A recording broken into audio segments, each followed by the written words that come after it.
Aici voi pregăti o plăcintă regală, care este compusă din piept de curcan, o parte bine tocat cu cuțitul, mărunt,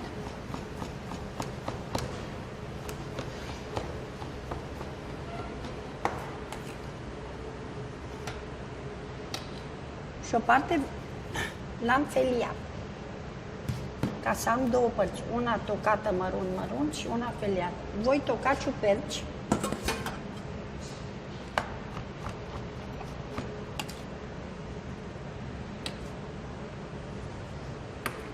ardei roșu,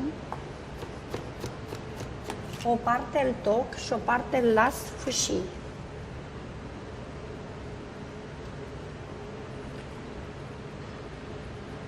Braz,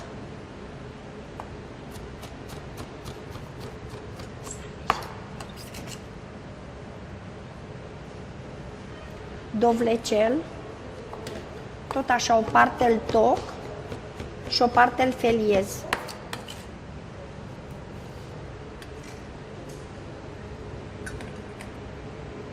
Este feliat. Această compoziție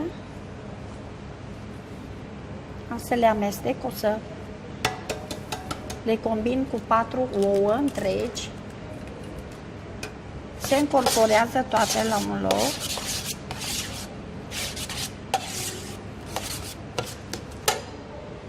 Apoi întindem o foaie de plăcintă. Am întins foaia de plăcintă și punem compoziția tot așa într-un vas de ceramică. Preparatul este spre final, trebuie să-l punem la cuptor. O să punem foaia de plăcintă în vasul de ceramică.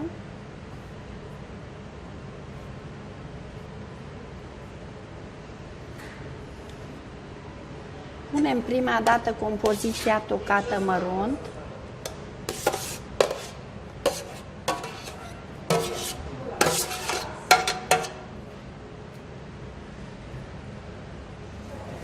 Și pe urmă punem toate cele care le-am folosit, care le-am feliat.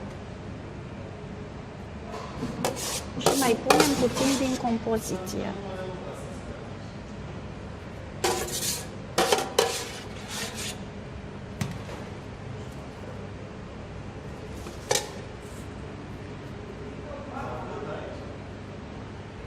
O împachetăm.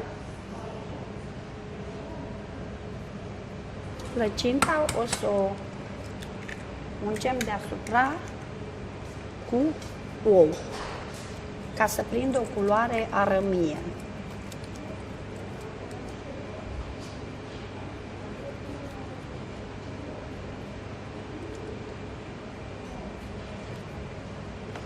Și o să o introducem la cuptor timp de o oră la 170 de grade.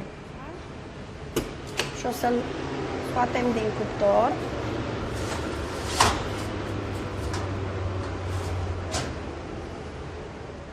Preparatul este gata și o să-l porționăm ca să putem să-l servim.